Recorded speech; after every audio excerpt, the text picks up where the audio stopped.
Welcome to a digital ship webinar on getting your maritime cybersecurity strategy right with speakers from Inmarsat and TMS Cardiff Gas.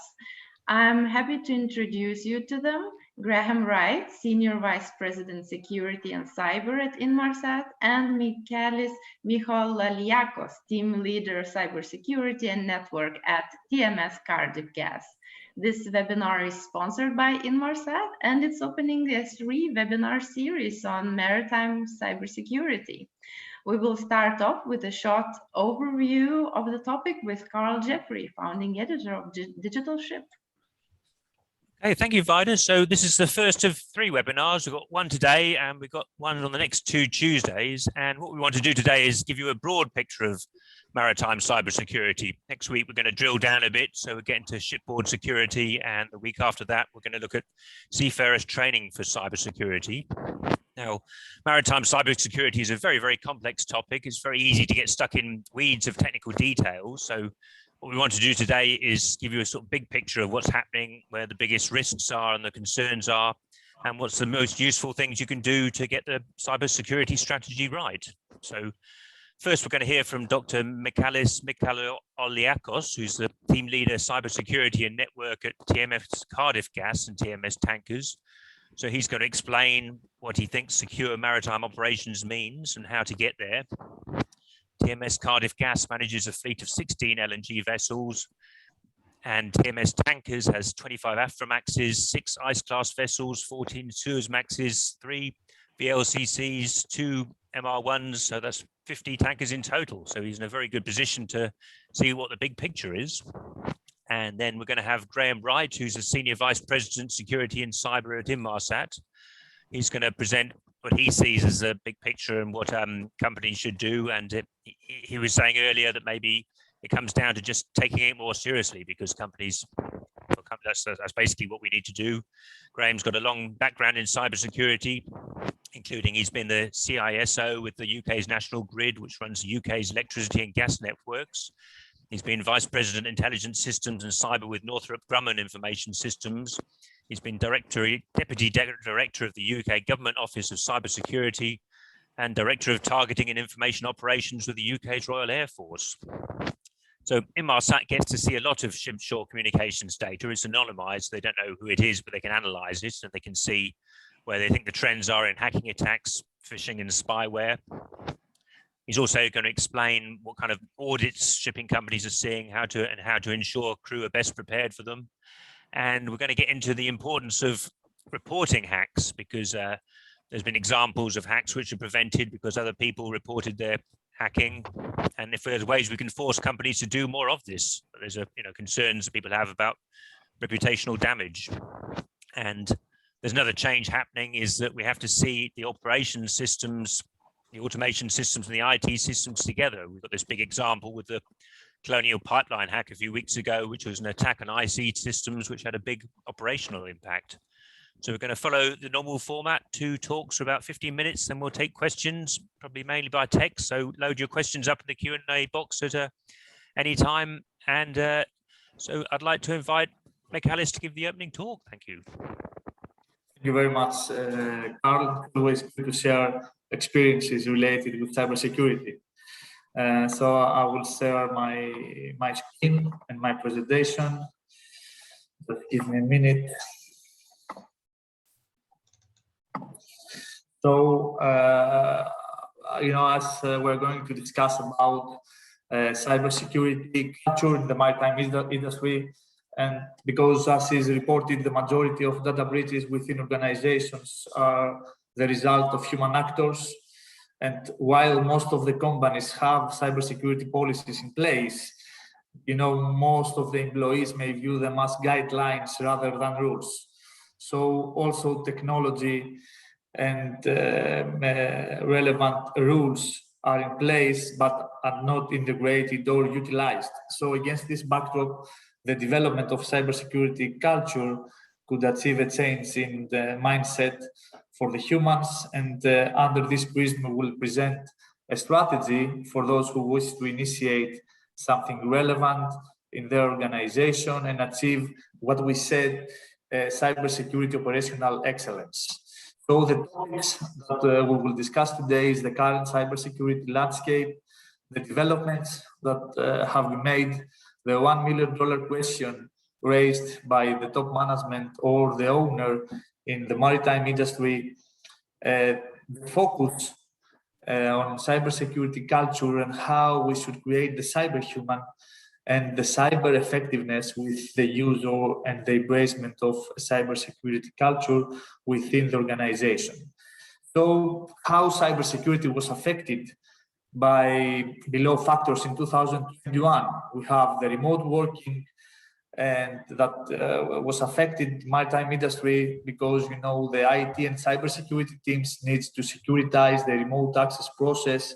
So most of the companies, and especially in maritime industry, haven't been prepared for this. So the need was to deliver very quickly and efficiently, and, you know, urgency always leave security holes behind.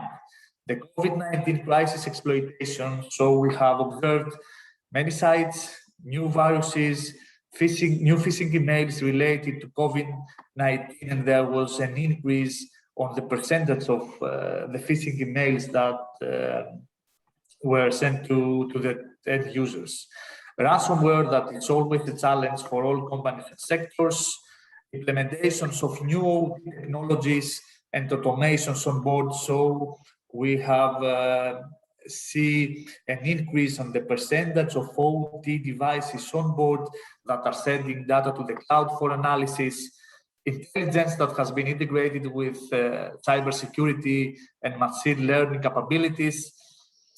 Human factor is always be the insider threat for each company, and at last, regulations like TMSA3 and requirements of IMO that have sure an impact on cybersecurity strategy. So what are the developments on this? So we have seen that a lot of companies were investing on multi-factor authentication for remote workers. They have doing what we are saying, security hardening on the infrastructure, either onshore or offshore. They are using advanced threat protection capabilities like sandboxing on the IT-related functions and the business functions like email.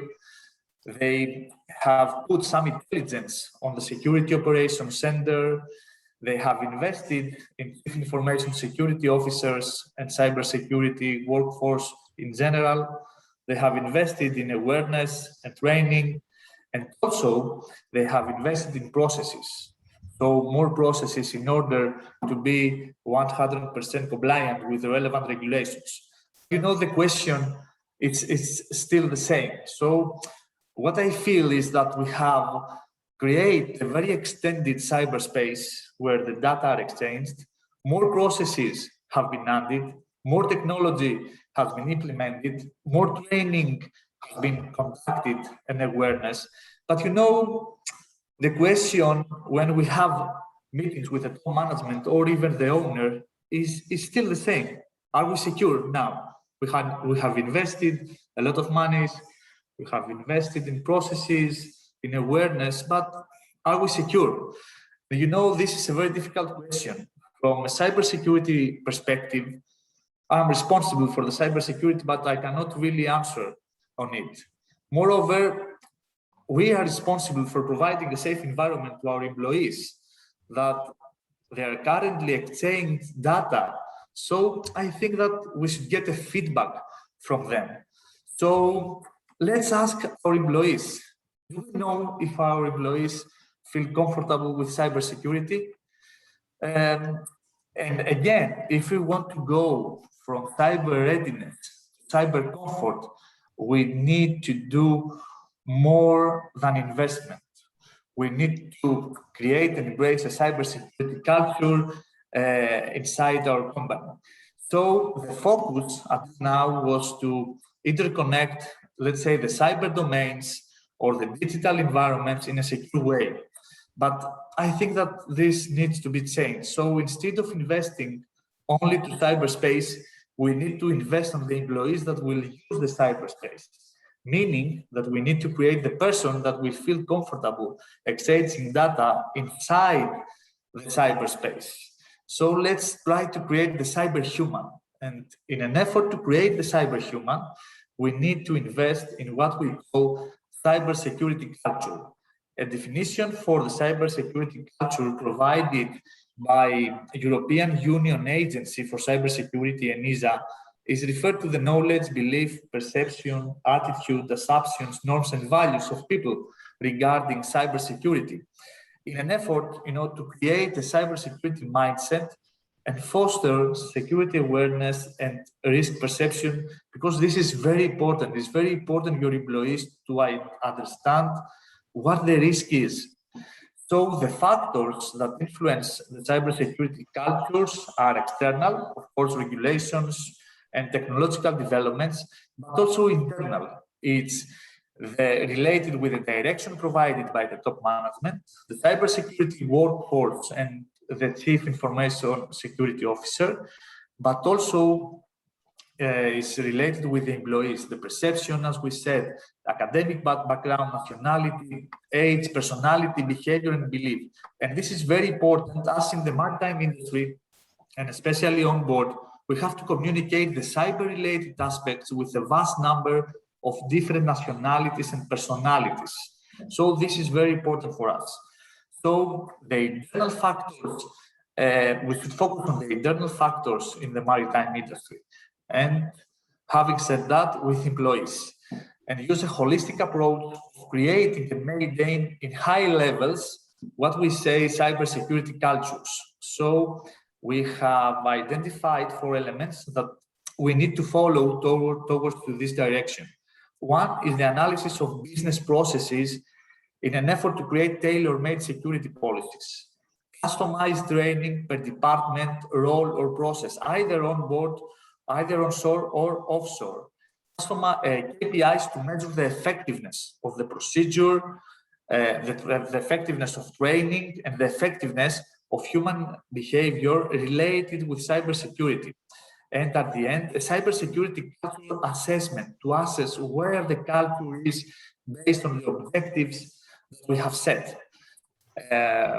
Let's discuss more on that. So the analysis of business processes includes the design of roles and responsibilities and identification of risk per role and per process in an effort to align business functions with cybersecurity policies, as there isn't one fit for all. So what we have to do is to create trust and comfort on a day-to-day business for our employees. Second is to provide customized awareness training in an effort to fill the relevant gaps and going from learning to reacting, because this is what matters, the cyber security human reactions on relevant incidents in an effort for our employees to use common sense. The third is to have KPIs in an effort to measure the effectiveness of procedures, of training, and human behavior. So we need to create cybersecurity campaigns and drills, onshore and offshore. We need to measure always the effectiveness of cybersecurity procedure, measure the effectiveness of cybersecurity awareness, and also check the human behavior versus compliance and culture. And the last is to have an assessment program in order to assess the cybersecurity culture. We need always to assess cybersecurity policy and procedure, users' perception on the protection of information assets, users' understanding of cybersecurity policies, needs of awareness and training, identify the cybersecurity leader per department, because I think that in very competitive environments like the maritime, we need to have a cybersecurity leader inside of each department.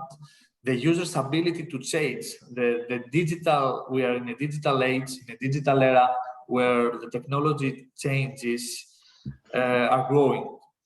We're changing very fast, and there is an increase of new things that our employees need to handle every day. So we need to assess this kind of ability, and also assess the user's trust on workings with the organization's private data, because this is very important. So I strongly believe that if we would like to deliver, at the end of the day, we rely on human beings. So we argue that the investments in human beings is always costless, and at the end of the day could save in the organizations a lot of money. Thank you very much. Wow, that was fantastic. Yeah, I'd love to know how you do some of these things, but we can keep that to the questions later. So now I'd like to invite Graham Wright, who's the Senior Vice President Security and Cyber at Inmarsat. So he's going to present what he sees as the big picture. Thanks very much, everyone. I'm trying to open up slides to share a screen. We had a few problems with that earlier, so I'll talk anyway, because I don't necessarily need to have it all, but somehow even just trying to put my slide up has stopped my video for some reason. So I'm just waiting for that to open up at the moment. And when I open that, what I'd like to talk about is to build on, but not repeat what's just the previous speakers talked about. And I think if I can share my thought on that, let me just press this button and see if this works. And if it does, then I think we'll be okay. Just bear with me. Is that sharing on at this stage? No. Or not? No. No? No.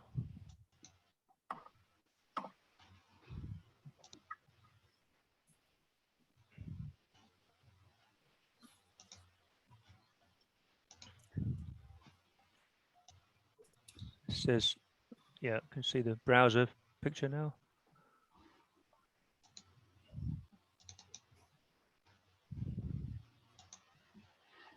No, it's not. It's not coming up anyway, for some reason. Yeah.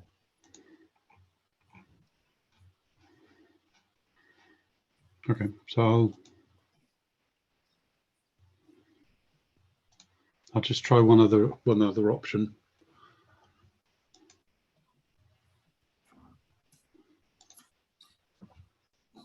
So in my presentation at the moment, is that not coming up? No. So what are you seeing? Are you seeing me? This is blank screen. Yeah, no video and no slides. Okay, I'll go back to cancelling that, and I'll just talk through my slides then, and I'll put my video back up. Okay.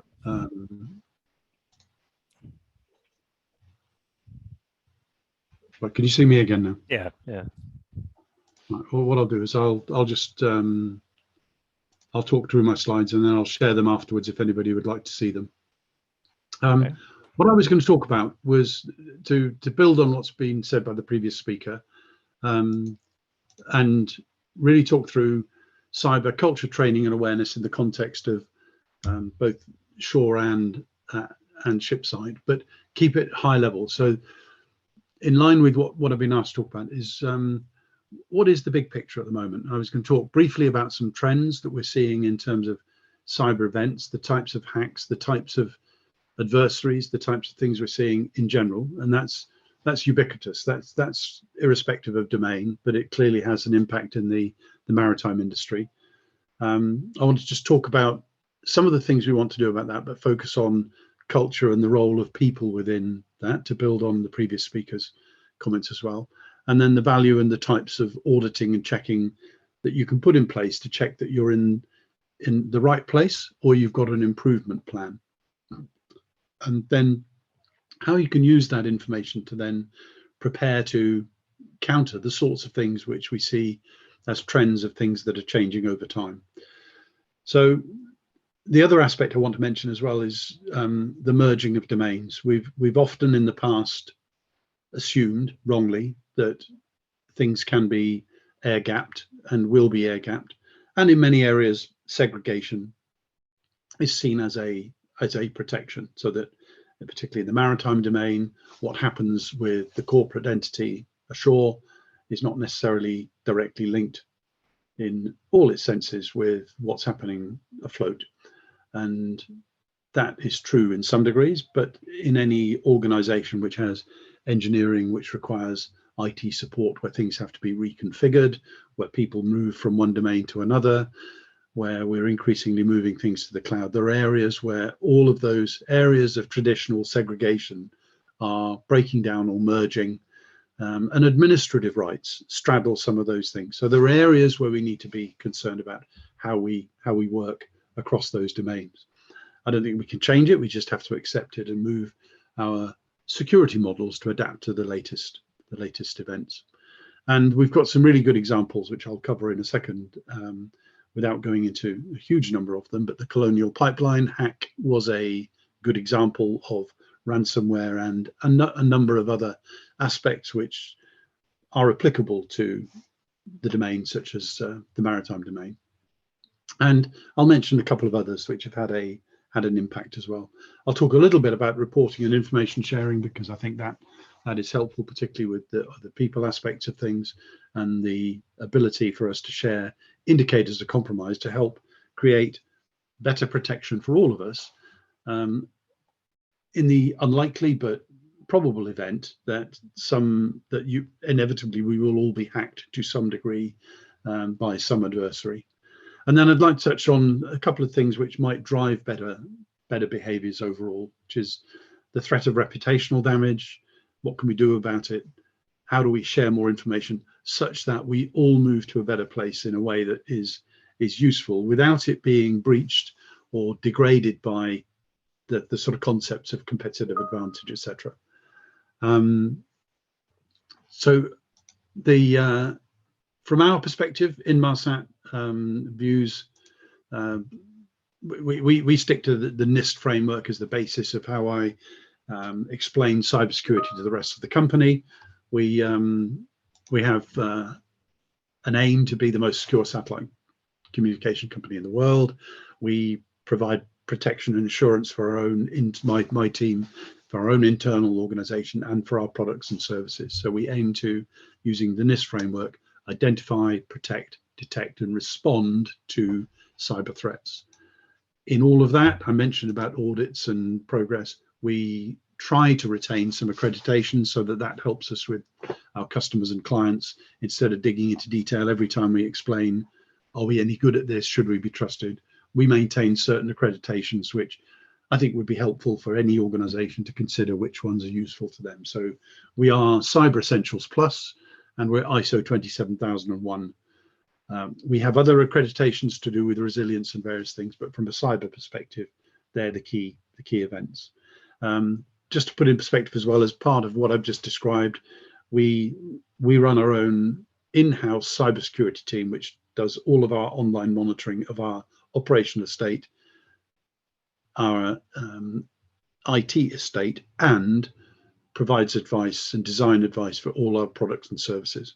And on a monthly basis, we're monitoring about 60 billion events within the company. And my aim is to keep the interventions that we take to respond to those, keep the impact on customers and degradation of capability to zero on a monthly basis, which I'm proud to say we've done that every month this year.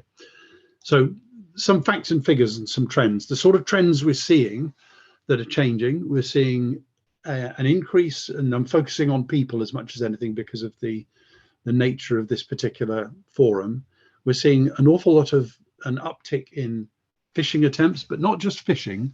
The same is happening through telephone calls, SMS, so smishing, if you have familiar with the phrase, and all of those are becoming more sophisticated than they used to be.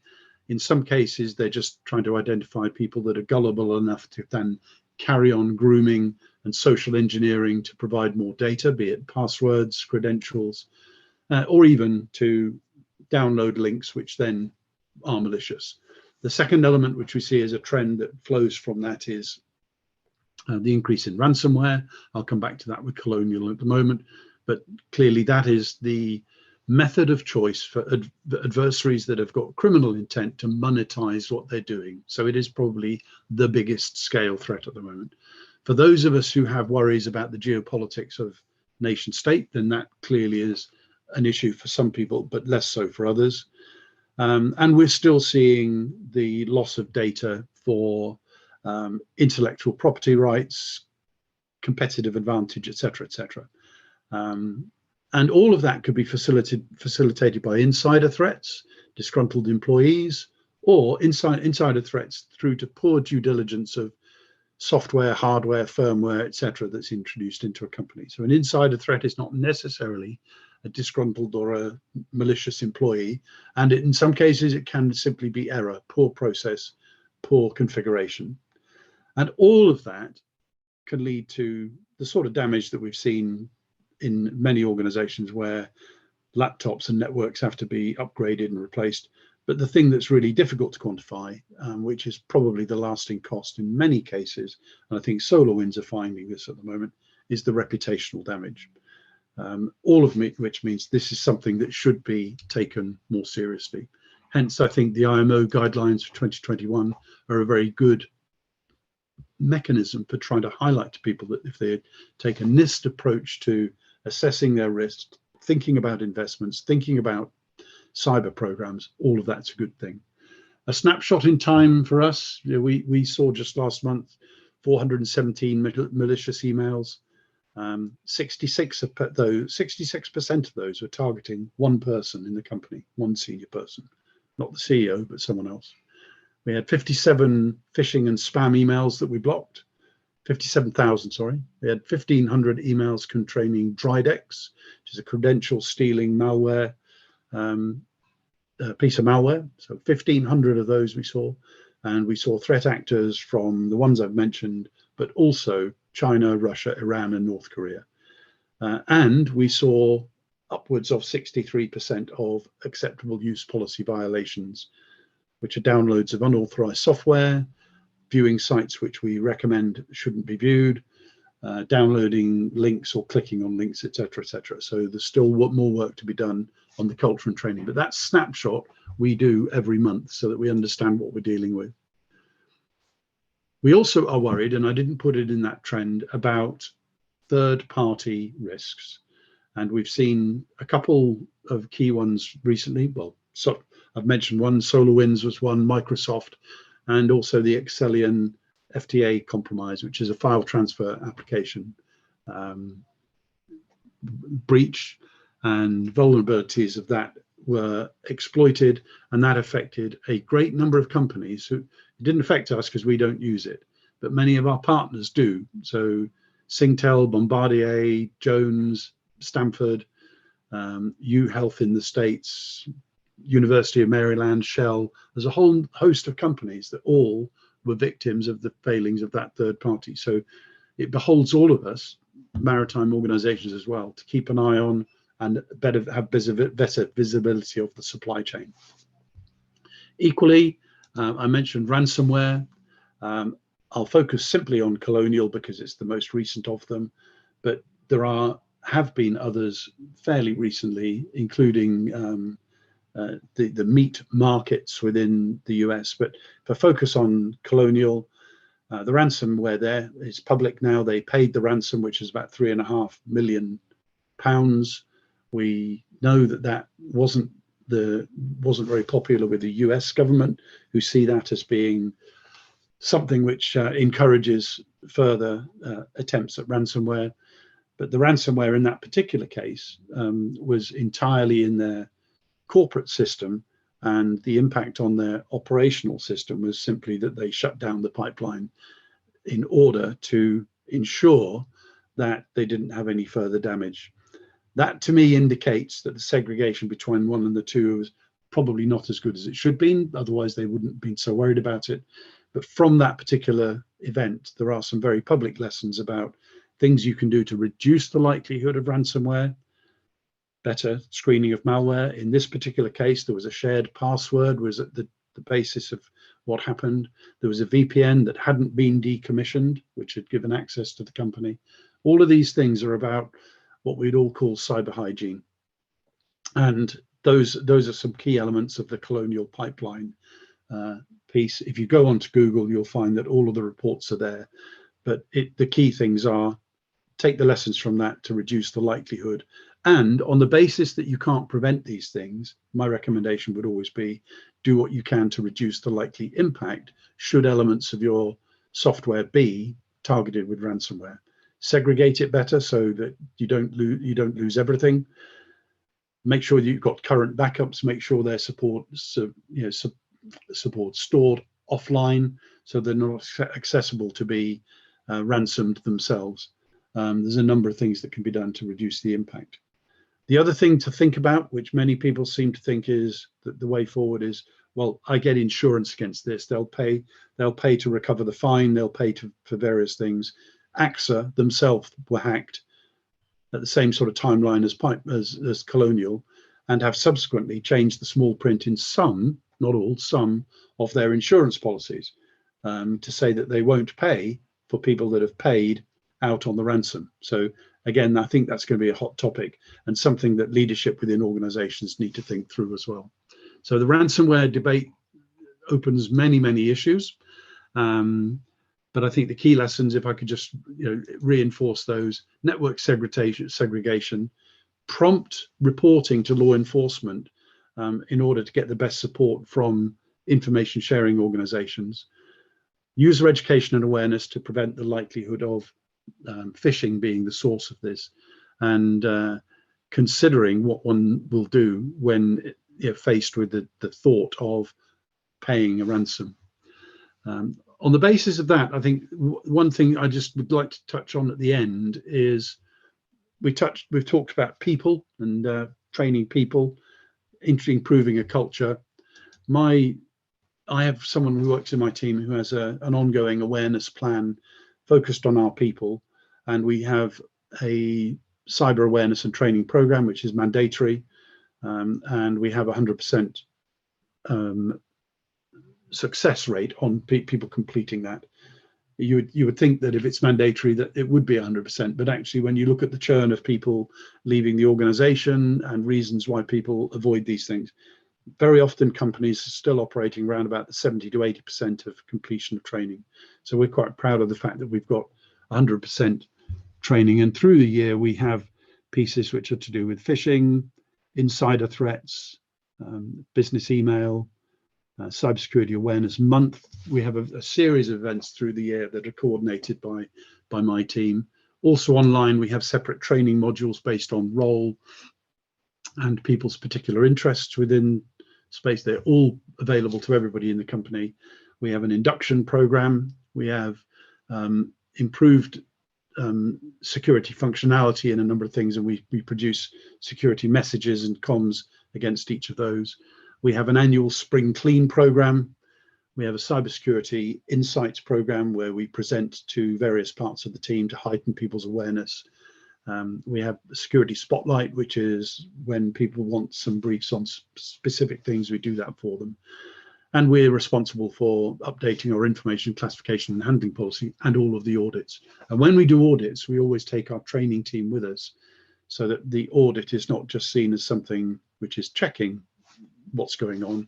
It's also useful for helping train on site. And if we circle all the way back, I should have mentioned right at the beginning, something which Michalis mentioned was we started all of that with a cyber assessment of the workforce as the basis of measuring our progress. So we have that assessment, we set up the plan of what we think we need to cover based on incidents and events and trends.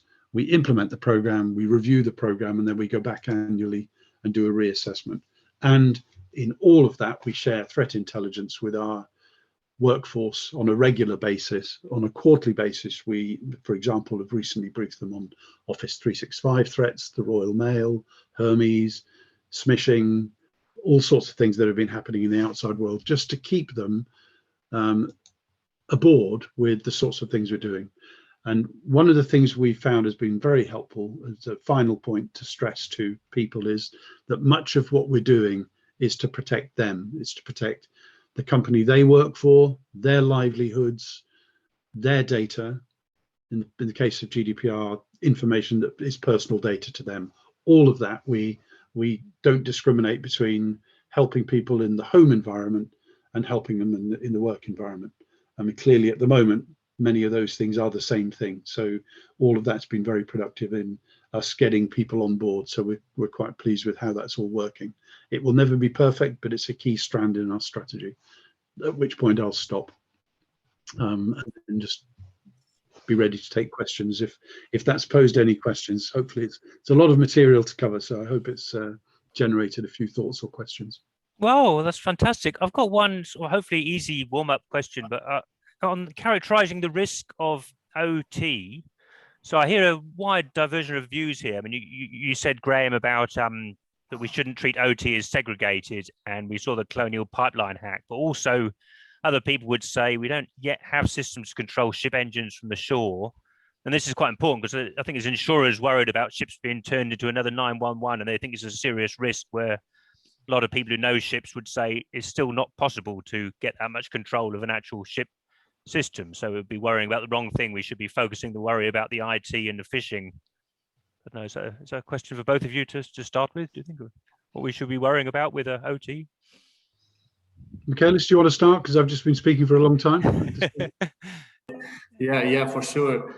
All this is on our lives, and I can say that it's we should handle it like an IT equipment. So we need to see the process. We need to check the connectivity outside the vessel. We need to see if the OT devices rely on, let's say, Windows systems.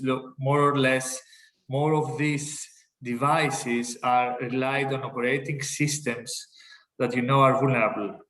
So OT should be something for the security teams. Should be like one IT device that has interconnected interfaces to the network, and it's a part of the IT infrastructure.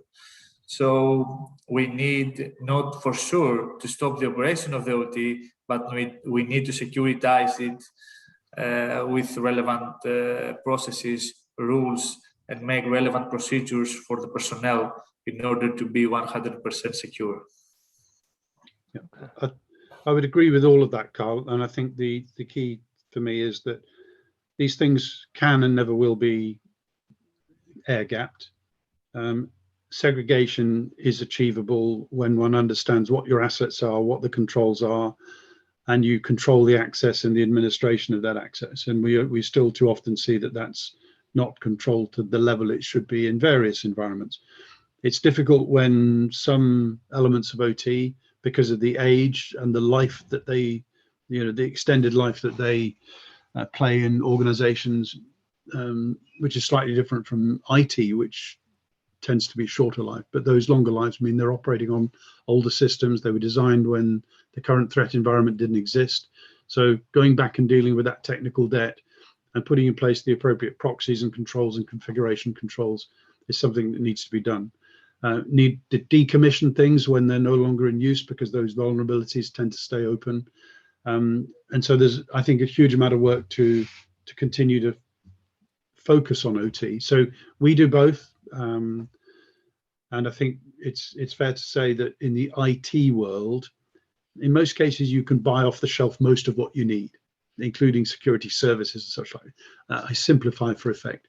In the OT space, it's much more bespoke to the individual organizations, but still you have those areas where something crosses the boundary, whether it's someone using a laptop to reconfigure something in the OT space in a way that previously someone would have turned up with a screwdriver and a spanner, 30, 40 years ago.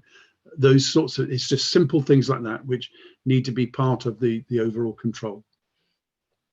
Yeah, no, it's fascinating. Well, I suppose engines don't use Windows, but ECDIS systems often do use Windows, but they're very strict controls. But I guess it's lots of different, the question is different for different equipment on the ship, I suppose, isn't it, as well? Well, I would say that engines do use software, firmware for controls. I mean, you lift the bonnet of your car these days and it's unrecognizable from what most of us would have grown up with in the days of, changing the points and setting timings and such like. So I think there's I wouldn't underestimate the software and the IT elements or the information technology involved in power, navigation, refrigeration, all of the aspects that are important to the operation of a maritime environment.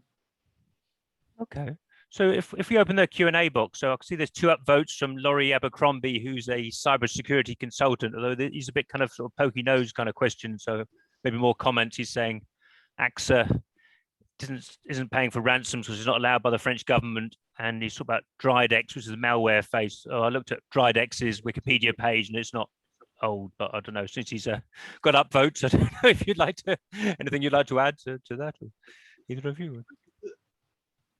I'm not sure what the question is really. No, there's not really a question. We can treat that as a comment if you like, I think.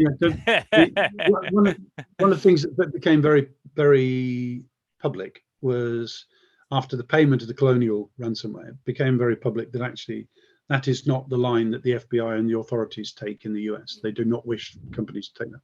It's not illegal, but it's bordering on one of those things where in critical infrastructure, the authorities would deem that they have some sort of say in that.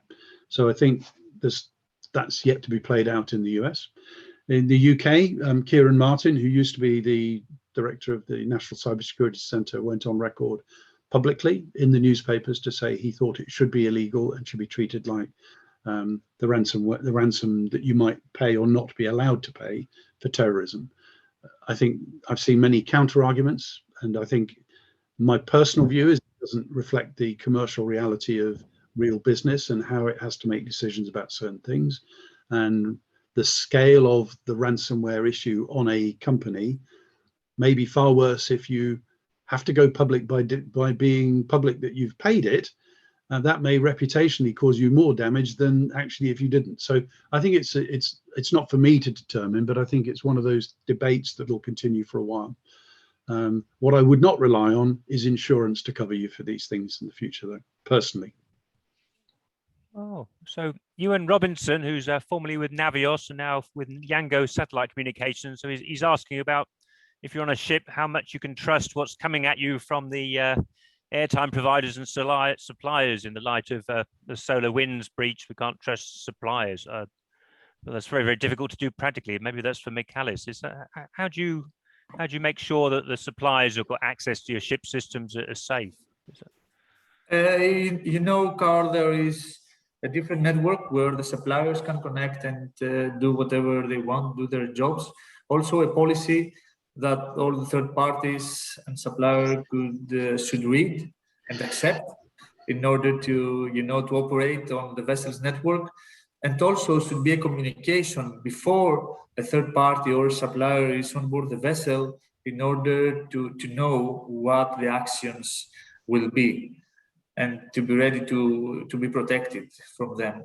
But, again, this is something that is very related with cybersecurity culture on the personnel on board. So the captain and the relevant personnel should be aware of this policy and should follow the steps in order to be 100% cybersecure. So again, this is a matter of policies and a matter of technology on board.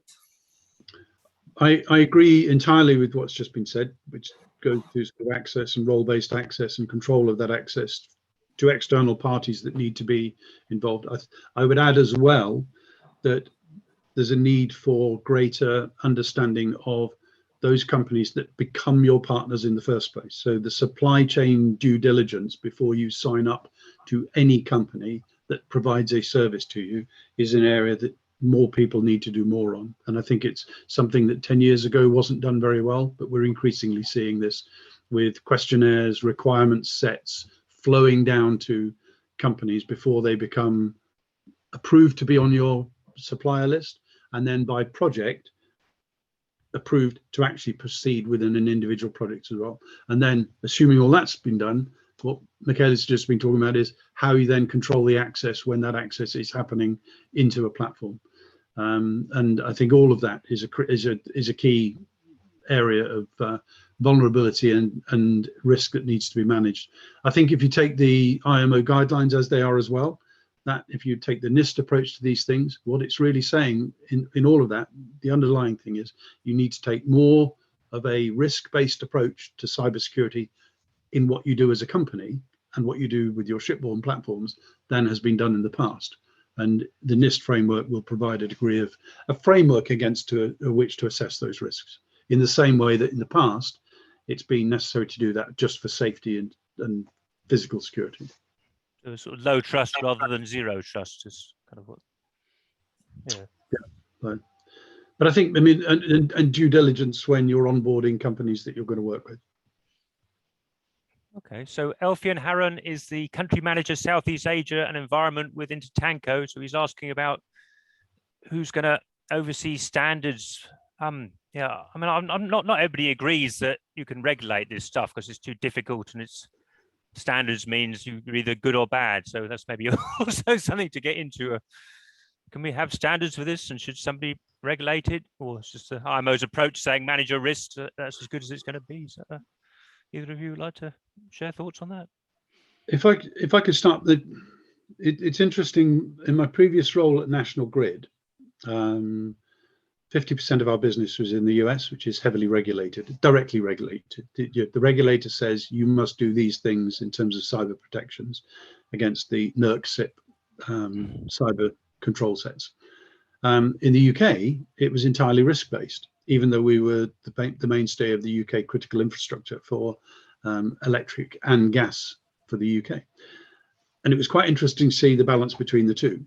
I am not a major proponent of regulation for the sake of regulation. But what I can see is that when the regulators get it right, it makes things simple and it levels the playing field. What I personally believe in is that we ought to be regulating to those things which are and should be universal, so that we're all operating in a system where we know certain things inevitably will happen. I think the risk management piece is for some organizations to determine what risk they're willing to take for commercial reasons, because they've got to be able to take risk for commercial reasons within organizations. But in many cases, this is not the space to be taking risk. There are other things you might take risk on, and the performance of your engines, how much, all sorts of other things. But I think I think we will only see more regulation. I think that would be a good thing at the moment because it levels the playing field, and it does, I think, still leave scope for some elements to be risk managed within organizations. Well, Michalis, do you have any view on regulating cybersecurity? Yeah, for sure. Based on our clients, we're following in most of the audits the TMSA 3 as the main regulation or let's say standard in order to be compliant. But I totally agree with Graham. Cybersecurity is not only for processes or technologies. Cybersecurity could be an excellent marketing tool. So it's about reputation of the company. So we should do more than the regulations. But I think that also with latest IMO requirements, also with TMSA and BIMCO, we are in a right process to go and try to enhance whatever is needed in order to be secured. Oh, so Laurie, I don't know if this is a question you'd like to answer, Greg. He's asking, is Drydex the most serious malware threat Inmarsat has faced in the last year? I don't know if you want to talk in public about questions like that. Feel free to say no. I don't even... Sorry, is he saying, is it? Or you must have mentioned Drydex in your talk, which I didn't hear, but yeah, no, malware. I did. I mean, it's one of the most prevalent, and we've seen many examples of it being the sort of the download that we're defending against. It's not unique. We've seen others. If we go back a number of years, and it predates my time with Inmarsat, but Heartbleed changed the view on how we dealt with certain things. I think we're going through the same at the moment with various elements of ransomware. Even post SolarWinds, we're now seeing the Nobelium attack, which is not the same attack, but it's the same tools and techniques, and therefore probably the same people, but into a different place. So there's something to be learned from all of these. I will share, and I think I said when I was speaking, we through our 24/7 cybersecurity operations center see about between 55 and 60 billion events every month on our networks. And we intervene through a series of automation and tier 1, 2, and 3 analytic intervention to stop that having an impact on customers by ensuring that we offload things quickly, intervene, we have incident response, etc., etc. And Drydex is one of those ones that we see on a regular basis. So it's still there. Oh, I can see you have a sort of map in your mind about all these different things and what they're doing. Most of us just see lots of information about this threat, that threat. You've put it all together, I think. Yeah. guess that's what you have to do. Yeah. So Reza is a commercial and projects manager at Industrial Engineering Service Company of Iran. So he's picking up. So you mentioned certain countries, Russia, North Korea. I think you mentioned Iran. I don't know, but he's asking, how do you identify which country cyber attacks are coming from, and do you have any legal tools to counter these attacks? I think that's for Graham. There are a number of ways. Attribution is always difficult, and so there are many things where events occur and all you can see is where it last popped up on the internet from the last known IP address, which is obfuscated by use of Tor and various other things. So the onion router, for those not familiar with the terms, or effectively bouncing from computer to computer before you see it. So you don't actually see the source of the ransomware.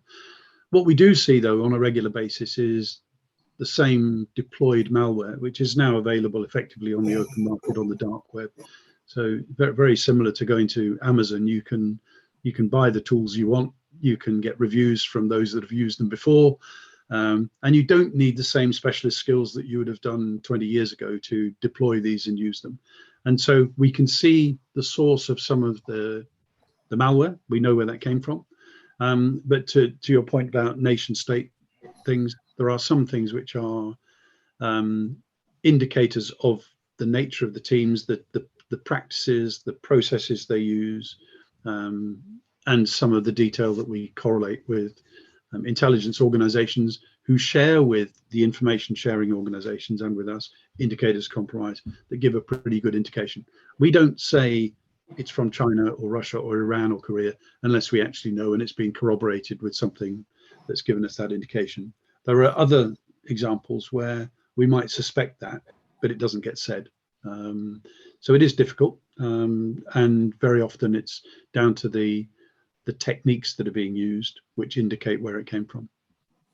Oh, so I think this question from Anil is for Michalis. So he's asking, do you think the IMO 2021 cybersecurity requirements are clear enough for cyber professionals to work in? I think it sort of basically starts by saying you've got to make a risk assessment, which isn't leaving the...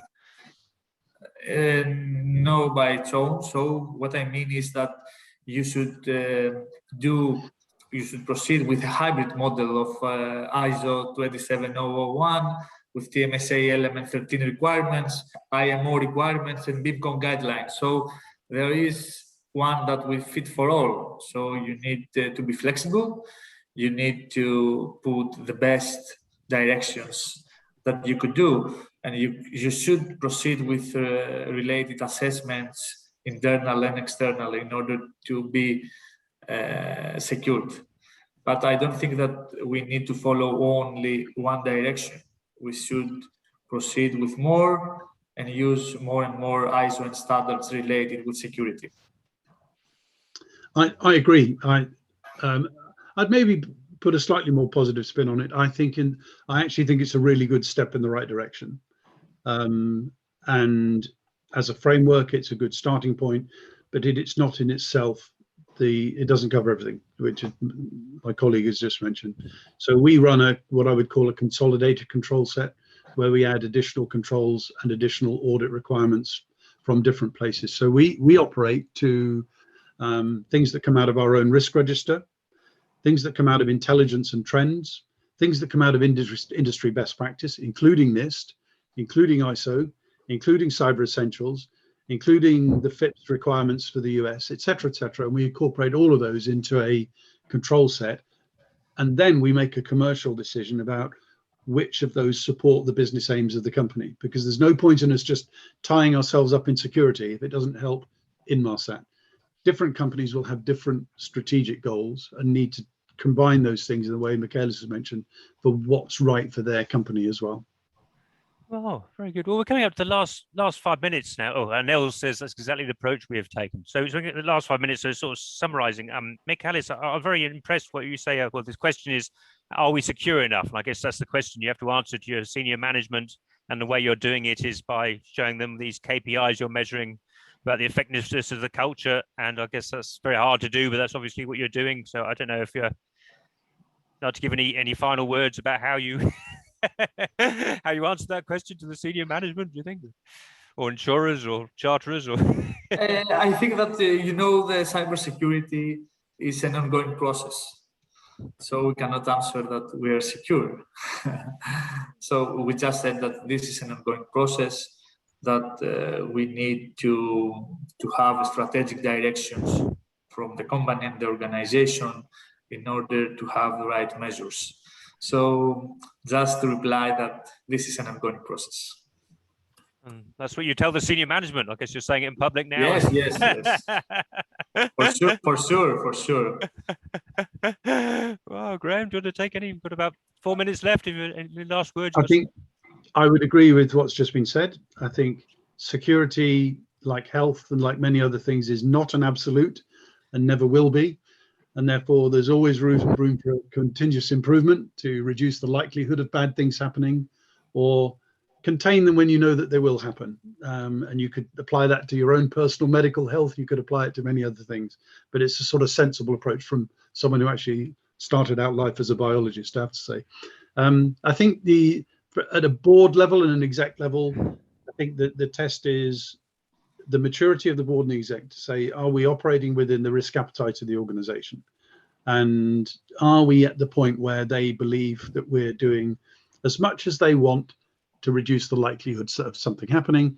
But in the event that it does, have we got enough in place to cover the downside, to reduce the downside impact? And I think at the moment, many organizations probably still don't have a strategic understanding at that level of what the downside might be, and therefore it's still maybe not thought of in the same way of other things which they intuitively understand better. So I think we, as the security community, still have some ways to go to help people understand the decisions they're making, just to ensure that they make the decisions in the best light of what we know, knowing that there are many things that we don't know. And it's that uncertainty that we have to live with and make sensible investment decisions. My view with Inmarsat is I am not trying to encourage them to overspend, because that would be negligent of me in a way, but I don't want them to underspend. Something that we're all comfortable with is where we're trying to get to, and accept and understand those risks. Yeah, and any messages for the insurers? Because the insurers are comfortable with big risks, but the big risks that they understand or feel like they understand, where this is not a risk that a lot of people feel they understand, isn't it? So I don't know if there's any message you'd like to think the industry should give. Yeah, I mean, the insurance market has been developing clearly over the last 10, 15 years. It started out as gap insurance, as normal insurance policies ended up with things, well, we won't cover that for cyber event, we won't cover that. I think we just need to continue to work this through. For some people, it's the easy option, but in most cases, well, I think virtually all cases, insurance won't make the event less likely. It will only help you contain it. And my personal view is prevention is better than cure. Oh, that's fantastic. Well, I hope we've shared lots of great ideas about how to understand security in the big picture, and we whetted everyone's appetite for the next 2 weeks when we're going to go in more depth into OT, shipboard and seafarer training. So I'll pass back to Vida for closing words. Thank you. Thank you. So you heard Michalis Michaloliakos and Graham Wright sharing their best views on how to make cybersecurity strategy right. We'll follow up with you and share Graham's slides that you were unable to see today if he allows us. And we'll continue digging down to a better understanding to shipboard security and seafarer training, as Carl has mentioned, in the following 2 Tuesdays. You still have time to sign up. And now Digital Ship is logging off. Take care. Bye. Bye-bye. Bye-bye. Thank you very much.